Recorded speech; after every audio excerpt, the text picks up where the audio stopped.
Muito bem, estamos de volta. Daqui a pouco a gente vai falar dos problemas do clássico, agora da bola que rolou. Com apoio em massa da torcida, o Atlético fez valer o fator casa. Aliás, em massa nem tanto, né? 15 mil pessoas. Aliás, eu agora esperava até muito mais. Mas o fator casa pesou mais uma vez, venceu o Cruzeiro 1-0 no outro jogo. Foi bastante truncado e o gol só saiu aos 40 minutos do segundo tempo. Uma bela jogada do Fernandinho. Vamos ver como foi o jogo que colocou frente a frente as duas maiores potências do futebol brasileiro na temporada. Confira aí. Domingão de clássico, mando de campo preto e branco. Aqui é galo, aqui não ganha não. Aqui caiu no Horto, tá morto. A minoria azul estava disposta a acabar com a força do Horto. Que força, isso aí, ó. Acontece com qualquer um, mas hoje é 6 de novo. No duelo entre o campeão da Libertadores e o líder do Brasileirão, difícil imaginar quem levaria a melhor. Na raça, só na raça. Aqui vai ter que jogar muito para ganhar do Atlético. Vai ser apertado, mas acho que 3-1 pro Atlético. De um lado, a confiança de quem está no topo da tabela. São 5 jogos que a gente precisa ganhar. Hoje é 3-0 fora o baile. Do outro, a esperança de atrapalhar a festa do rival. Eles podem ser campeão, mas não é nosso que não vamos ajudar, não. Segurar o Cruzeiro não vai ir pra frente, não. E em campo, um futebol que exigiu paciência das duas torcidas, jogo embolado no meio de campo. Fernandinho até que deu trabalho a Fábio. Em 2 oportunidades, pediu pênalti. A interpretação do árbitro foi que não foi, mas é voltar pro segundo tempo e fazer o gol pra gente ganhar o jogo. Ganhar o jogo, fazer um gol, tudo parecia muito difícil. Giovani parou Ricardo Goulart.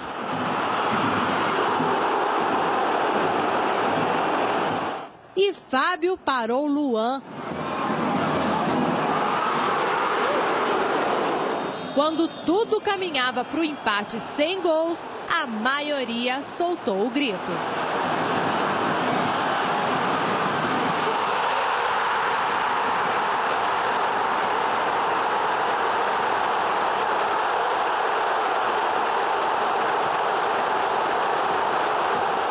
Foi um dos mais bonitos que eu já fiz em toda a minha carreira e não poderiam ser num jogo melhor. Ele foi muito feliz no chute pro gol. Infelizmente tomamos um gol no final, não deu tempo ali de reação, mas a equipe lutou. Acho que tentou, jogar aqui é muito difícil. A força do Horto parou o líder. Com a vitória sobre o rival, o Atlético ganha ainda mais motivação para o Mundial. E o Cruzeiro, mesmo com a derrota, segue firme, isolado no topo da tabela. Dentro da nossa casa, a gente tem que mostrar quem manda. E hoje a gente mostrou mais uma vez. Lógico, respeitando todo o trabalho do Cruzeiro, mas a equipe do Atlético, mesmo com a ausência de grandes jogadores, tem dado a resposta aí. Não tem nada que se desesperar, tem nada. A gente, mesmo assim, é líder. Tem que colocar a cabeça no lugar e voltar a jogar. Agora eu falava aqui da questão da torcida. Enquanto cobrar R$100 naquele setor, enquanto no Mineirão for a mesma coisa por parte da Minas Arena, vai ficar vazio, não adianta.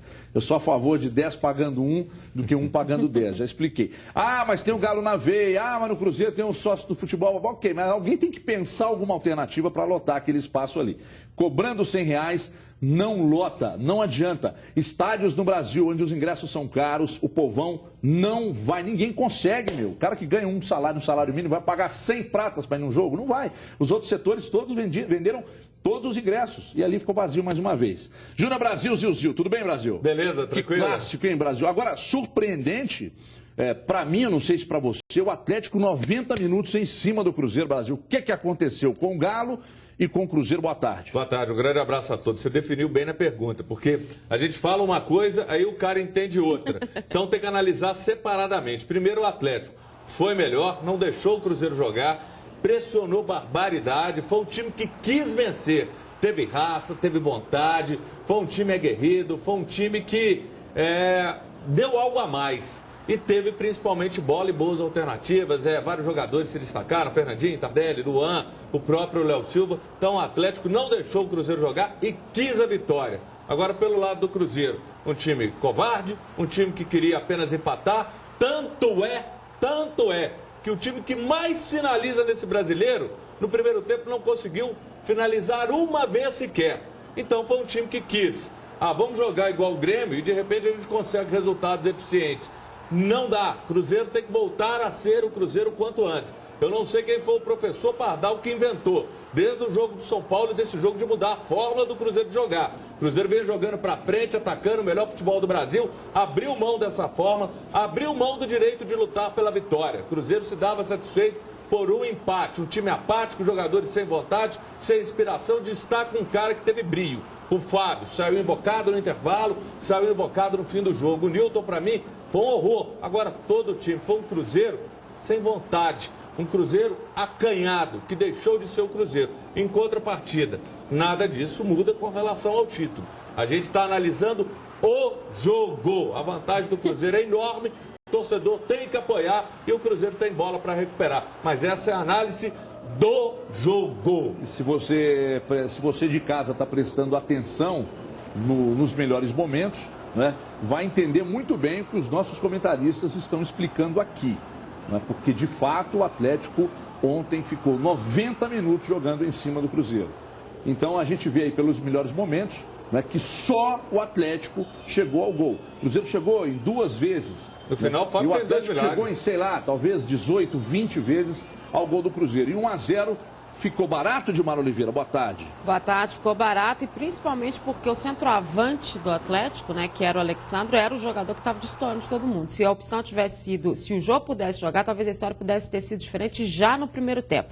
E vou te dizer mais, não concordo com tudo que você disse, e digo mais, se a opção do Cruzeiro foi pelo regulamento, tá aí o erro maior de todos. E a opção foi pelo regulamento, tanto no jogo contra o São Paulo, quanto no jogo contra o Atlético. O time do Cruzeiro, por característica que o Marcelo criou, é uma equipe ofensiva. É uma equipe que, se ficar na história que ficou ontem, de querer marcar, de querer ficar atrás, puxa um adversário como o Atlético e puxa um adversário como o São Paulo e não consegue sair. Os jogadores do Cruzeiro, que são extremamente ofensivos, Everton Ribeiro, Ricardo Goulart, o William, ficaram presos numa marcação sem conseguir sair.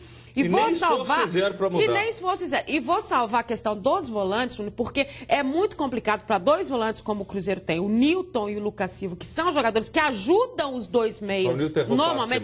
Mas eles, qual é o trabalho deles no Cruzeiro? Não é ajudar os 2 meias? Não é? Ontem eles não podiam, como no jogo do São Paulo também não, porque eles tinham que ser defensivos, eles tinham que ser defensivos, o Nil pegou muitos passes, porque naturalmente o Atlético marcou muito bem. Exatamente. Mas ele tinha espaço para progredir. Aqui, tanto que o Marcelo Oliveira fala na coletiva dele, eu disse isso durante a transmissão. Gente, o Cruzeiro está errando passe assim de 1, 2 metros que não erra normalmente. Mas por causa da marcação, Sônia, não tinha jeito, o Atlético estava muito... O Atlético pegou a bola, tinha progressão e perdia, entregava.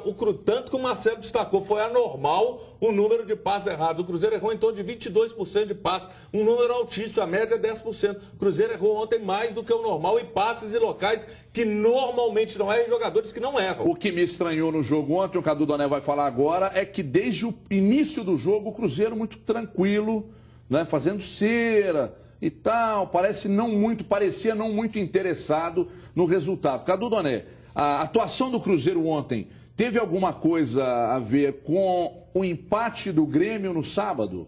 Aquele empate do Grêmio arrefeceu o Cruzeiro, que entrou em campo jogando, entre aspas, pelo regulamento, ou seja, a gordura que o Cruzeiro tem, e eu posso falar, né? Esse negócio de queimar gordura, a gordura que o Cruzeiro tem é tão grande que o Cruzeiro começa a jogar com o regulamento ou não teve absolutamente nada a ver? Boa tarde, cara. Boa tarde, Everton, boa tarde a todos. Acho que teve sim, pela postura do Cruzeiro. Agora não é justificável adotar essa postura em função do resultado do Grêmio. Agora, independentemente disso, o Atlético teve seus méritos, foi muito melhor no jogo, mereceu a vitória e ficou muito barato para o Cruzeiro. O Atlético merecia ter vencido com mais facilidade, para um placar mais elástico, poderia ter goleado o maior rival. Algumas virtudes que o Atlético mostrou no jogo. Essa movimentação dos meias do Galo envolveu completamente o time do Cruzeiro. O Tardelli flutuando, como você gosta de falar, o Fernandinho jogando muito, o Luan também muito bem. Esses 3 confundiram completamente a marcação do Cruzeiro, que ficou perdidinha, não conseguiu neutralizar as ações desses jogadores. O Josué também fez uma boa partida e eu acho que os volantes do Cruzeiro foram muito mal ontem. Pode até haver um desconto em função do que a Edmara falou, mas para mim os 2 foram muito mal. O Lucas Silva, que também saiu, tanto na construção das jogadas quanto na marcação. O Fernandinho, por exemplo, deitou e rolou em cima do Ceará muito porque não havia ajuda ali naquele setor. Não havia cobertura. O Everton Ribeiro, que costuma voltar ali pela direita, ontem também não voltou tanto nessa marcação com qualidade. Então achei que os volantes foram muito mais. E Everton, no primeiro tempo, o Cruzeiro não conseguia trocar 3, 4 passes no campo com a mínima qualidade. A posse de bola do Cruzeiro, que foi superior nesse jogo, foi uma das posses de bola mais enganosas que eu já vi nos últimos tempos. Quase inacreditável. Acaba que reteve mais a bola. Ele tentou pegar mais. E o Cruzeiro não conseguiu trocar 3, 4 passes com a mínima qualidade. E o Marcelo, trocar a característica do time de forma tão brusca em um jogo importante desse, pra mim, errou. O Cruzeiro jogou no contra-ataque, buscando 1, 2, 3 bolas ali pra matar o jogo. Não jogou como líder do Brasil. E não é a vocação do Cruzeiro, né, Edmar? Acho que o Cruzeiro errou muitos passes também um pouco por isso. Porque os passes eram naquelas jogadas de contra-ataque, tentando pegar o Atlético desprevenido ali nas laterais, mas não é o estilo do Cruzeiro, não encaixou, então... Você perder de cabeça em pé é uma coisa. Pelas Agora, perder normais do jogo, de maneira covarde, sem querer o jogo, isso é ruim. Porque se o Cruzeiro tivesse perdido, mas tivesse sido o Cruzeiro, normal, circunstância de jogo.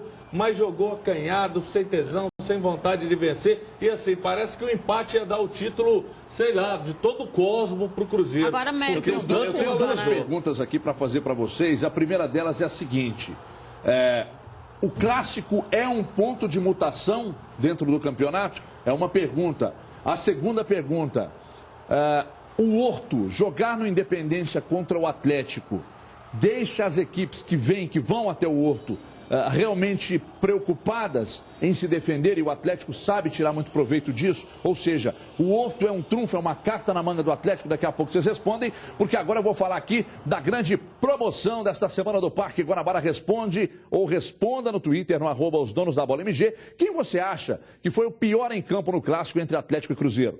Você concorre a R$120 em Divercards, está aqui na minha mão, para brincar no parque mais tradicional de Belo Horizonte. Você pode conferir o Mistério da Monga, a origem, que é uma atração à parte, não está incluída nos ingressos da promoção dos Divercards. O Mistério da Monga, a origem, é uma atração nova que explica como tudo começou. Não tem nada a ver com aquela antiga Monga que tinha lá no próprio parque e tal. O Mistério da Monga, a origem, é no Parque Guanabara, arrepios para toda a família. A promoção ou a produção entrará em contato na próxima quarta-feira e aí você, claro, vencedor da promoção, leva os ingressos, ok?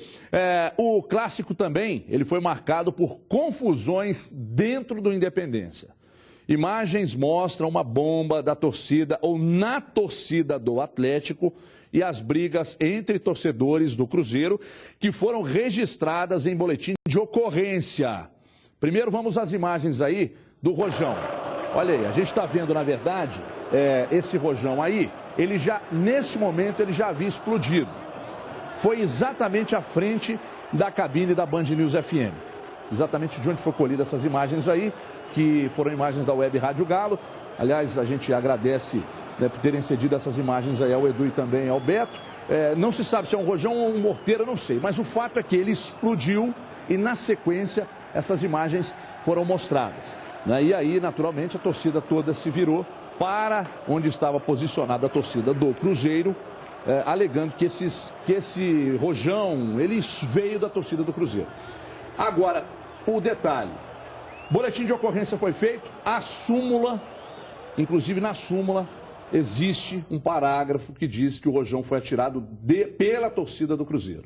Nós temos aí as imagens do boletim de ocorrência durante o jogo do Atlético e Cruzeiro realizado no estádio do Independência. As vítimas Rodrigo Nunes Gomide e Guilherme Santana Lopes Gomes e testemunhas, enfim, estão dizendo aí que compareceram na sala, alegando na sala da polícia, claro, alegando que torcedores do Cruzeiro que se encontravam na parte superior do estádio arremessaram bombas em direção aos torcedores do Atlético que se encontravam na parte inferior do setor oeste, vindo a lesionar as vítimas Rodrigo e Guilherme, sendo que a vítima Rodrigo foi medicada no posto médico com a ficha de número tal, não sei o quê. Então aí, e aí tem também o Guilherme que sofreu uma queimadura na palma da mão direita e na panturrilha direita, né? Este abriu mão de ser medicado diante do exposto às vítimas e a testemunha foi encaminhada até a delegacia para providências cabíveis. Então, isso aí na verdade, o boletim de ocorrência. Tem a súmula e tem também o presidente Alexandre Calil, que falou ontem no estádio, que falou ontem no Independência, e a gente vê agora aqui nos Donos da Bola. O futebol tem que ter limite, nós estamos passando o limite. Espero que o tribunal veja o que aconteceu hoje, porque aqui quando tem jogo do Atlético não acontece nada. Quando vem esse visitante, acontece. Então jogaram 2 bombas aqui embaixo, na minha frente, a ponte cair no olho de uma criança e cegar uma pessoa. Então isso vai ser denunciado, o Atlético vai denunciar e nós temos que parar com isso no futebol. Só isso. O negócio do jogo é esse mesmo. Daqui caiu aqui, eles são fregueses e apanharam. Bom, esse último parágrafo da fala do Calil, vocês desconsiderem aí, porque isso aí tá totalmente desnecessário. O foco é o ocorrido, né? O foco é o ocorrido. Muito obrigado à Rádio Itatiaia por ter cedido também esse áudio aí do presidente Alexandre Calil. Muito obrigado a todos aí da Rádio Itatiaia. Bom, a questão é, relatado na súmula, boletim de ocorrência, imagens mostrando confusão entre torcidas organizadas do próprio Cruzeiro, não entra na minha cabeça. Aliás, torcidas organizadas não. Deixa eu fazer uma ressalva. Alguns membros de 2 torcidas ou de algumas torcidas organizadas do Cruzeiro. Alguns membros, que eu não sou radical e digo que só tem bandido no meio de torcida organizada, não. Porque eu conheço uma tonelada de gente que faz parte e que não entra em confusão. Muito antes, pelo contrário. Fazem trabalhos sociais e tal. Ah, Everton, agora você está dizendo que todo mundo é santinho? Não. Eu estou relatando muito bem a minha posição de que é uma minoria. Quantos membros tem a Máfia Azul, por exemplo? A Máfia Azul... Não, 15 mil, 20 mil, sei lá, eu não faço a menor ideia. Ela se dissolveu. E ali tinha 15, 20 mil pessoas brigando? Não. Então não pode representar toda a torcida. É uma minoria que briga e isso não entra na minha cabeça. Por que membros de torcidas do mesmo time entram em conflito num estádio que só tem 10% da capacidade reservada para a torcida visitante? Isso não entra na minha cabeça. Mas, enfim, eu gostaria das opiniões dos amigos aí sobre os fatos ocorridos ontem e lamentáveis, Brasil, e que provavelmente trarão punições ao Cruzeiro e talvez até ao Atlético também. Tá, primeiro que o camarada que joga uma bomba numa outra pessoa, para mim não é torcedor. Ele foi para lá para brigar, para agredir. Ele não pode ser chamado de torcedor. E também, como você muito bem disse, a gente não pode generalizar. Mas esse cara, para mim, é uma anta. É um animal. O cara que vai para lá vai jogar uma bomba, como eu vi copo sendo arremessado com água, pedra, milho, uma série de coisas. Isso é inconcebível. Isso, para mim, é inadmissível no futebol. É uma violência gratuita e desnecessária que poderia machucar uma criança como machucou adultos. Então, isso é uma aberração. Agora, para mim, incompetência total da Polícia Militar. Incompetência total da Polícia Militar. Incompetência total da Polícia Militar. Por quê? Quando o governador Augusto Anastasia disse que teríamos clássico de 2 torcidas, ia ser garantida a segurança, balela, conversa fiada. Por que conversa fiada? Primeiro ponto, eu imaginava que os estádios fossem ser divididos. E aí houve por escrito, não temos competência de lidar com as 2 torcidas. Para mim é um absurdo porque tivemos o Mineirão com 100 e tantos mil e com 2 torcidas em condições muito mais precárias do que hoje temos. Cadê a inteligência da polícia? Porque não é a primeira vez que acontece. Eu estou falando, gente, não é contra o Cruzeiro, não. Estou falando de vida, é de pessoa, é de marginalidade. Porque o cara jogar uma bomba onde tem pessoas não entra na minha cabeça. Já aconteceu outras vezes. E a polícia não aprendeu a lição. Não entendeu que tinha que mudar o esquema. Tinha que chegar e falar, olha, o número do contingente que está sendo colocado na Independência é insuficiente para garantir. Vamos colocar policiais da paisana, cordão de isolamento, colocar mais policial, diminuir o número de torcedores ali, fazer alguma coisa. Existe um serviço de inteligência. O Cruzeiro já jogou na Independência só com a torcida do Cruzeiro e a torcida quebrou o pau. E aí vai ficar por isso mesmo. Aí o cara vai lá e vai agredir, vai correr o risco de matar alguém lá embaixo. Não entra na minha cabeça. E volto a falar. Para mim a polícia tem que dar uma explicação, porque... qual o motivo para isso? E o que é pior, todo jogo, Cruzeiro e Atlético tem acontecido na Independência, tem esse tipo de situação. E nada muda, não aprendem com os erros. Quando vão aprender? Quando morrer alguém? Então é simples, gente, vamos acabar e fazer torcida única. Né? E vamos fazer torcida única, porque não tem competência. E tem competência em tantas outras, a melhor polícia está entre as 2, 3 melhores do Brasil. Para jogo na Independência não tem competência. E o grande problema é que a preocupação era o que poderia ocorrer no entorno do Independência, né? Não vamos fazer clássicos com torcidas divididas no estádio, porque o problema é o entorno do Independência, mas o problema aconteceu dentro de uma área restrita a 10% de torcida visitante.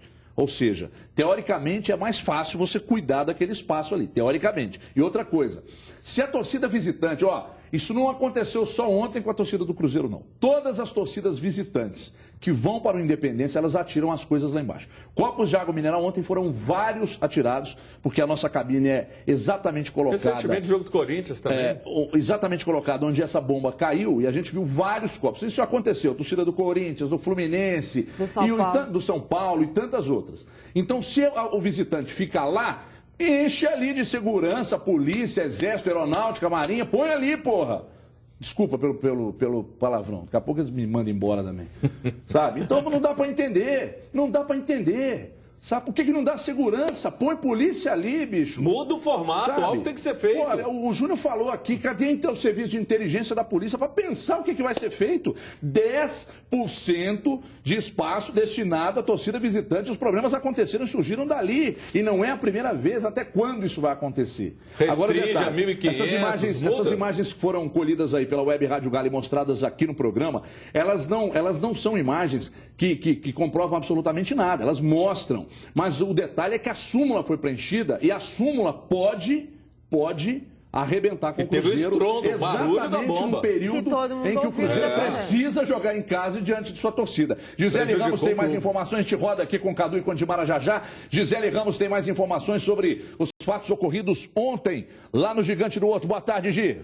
Boa tarde, Everton. Boa tarde aos nossos comentaristas. Boa tarde a você que nos assiste aqui nos Donos da Bola. Pois é, essas imagens aí que a gente acabou de mostrar, elas já foram solicitadas pelo Procurador-Geral do STJD, o Paulo Schmidt, e vão ser analisadas entre hoje e amanhã. Como você mesmo disse, Everton, a súmula da partida também deve ser levada em consideração. Tudo por esse mau comportamento da torcida do Cruzeiro, já que duas facções de organizadas do clube se enfrentaram ontem no estádio. Foi uma briga feia e também por tudo que foi arremessado. Pedras, bombas, sinalizadores que acabaram machucando os torcedores do Atlético. Isso foi durante toda a partida, a gente estava lá, a gente acompanhou isso. Alguns torcedores do Atlético fizeram um boletim de ocorrência, foram atendidos no posto médico. E aí, o Clube Atlético Mineiro também deve ser denunciado por deixar de tomar providências, já que era o time mandante. É bom a gente mostrar aí que o torcedor do Cruzeiro tem que ficar atento, porque essa minoria ela tem que ser denunciada. E se é denunciada na hora, o cara é preso e isso alivia a punição para o clube, que vai acabar prejudicando aí essa reta final do Cruzeiro no Brasileirão. Muito bem, Gisele. Muito obrigado pelas informações. Já a gente volta com você. E Dimara Oliveira, sobre essa questão da dúvida com respeito à punição do clube mandante ou do clube visitante. Tem mudança nessa regra aí? É verdade. O Paulo Schmidt, que já está com a súmula, e ele é o procurador-geral do STJD, é ele quem faz a denúncia e ele já disse que a denúncia será feita aos dois. Porque normalmente, independentemente se a briga é do time visitante ou do time mandante, o mandante é sempre denunciado, porque a responsabilidade do jogo, segundo o Estatuto do Torcedor, é do time mandante. Quando o Calil saiu e deu essa entrevista e disse eu vou denunciar, ele exatamente estava aliviando o lado do Atlético em relação ao que o Independência representa, ele como mandante. Obviamente, a gente já teve exemplos nesse campeonato com a própria torcida do Vasco, com a própria torcida do Corinthians, que brigaram independentemente do mando de campo ou de quem era que estava naquele jogo como mandante, as torcidas foram punidas com a questão do mando de campo. A gente dizia ontem na Band News e alertava o torcedor. O torcedor precisa entender qual é o novo estatuto, qual é o regulamento desse campeonato brasileiro. Se você vai para o campo adversário achando que se você fizer bagunça, baderna, você vai estar punindo o seu principal adversário, não é isso. Não seria muito fácil infiltrar não, é muito ali, fácil e é por isso que está sendo feito dessa forma. Então, quem vai ser punido é a torcida que começa a situação. E mais, nessa questão da Polícia Militar, a gente tem que dizer o seguinte, todos nós sabemos que essa torcida do Cruzeiro dividida está em guerra desde o início dessa temporada. Eles têm brigado em todos os jogos. Como que a Polícia Militar não sabe disso? Todo mundo está sabendo? Todo mundo sabe. Não, menos a Polícia Militar. Eles têm brigado em todos os jogos. Então, como é que se colocou eles todos juntos no mesmo lugar, como foi o caso ontem, não havia um efetivo maior de policiamento? Isso é que eu não entendo. Como é que todo mundo sabe, a gente já denunciou isso várias vezes e isso não foi feito. Acho que nesse ponto também deve se cobrar da Polícia Militar. Ficaria muito fácil, né? Se fosse punir só o clube mandante, né? Você infiltraria alguém ali no meio da torcida, tiraria as coisas dentro do gramado e aí puniria o clube mandante, né?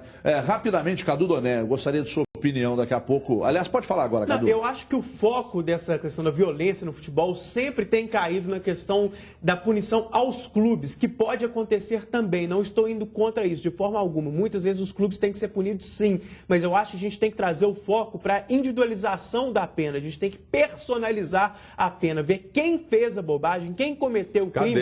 E esse cara ir para cadeia se for uma coisa grave, ficar impedido de voltar ao estádio se for uma coisa menos grave, se apresentar. Mas não acontece, não.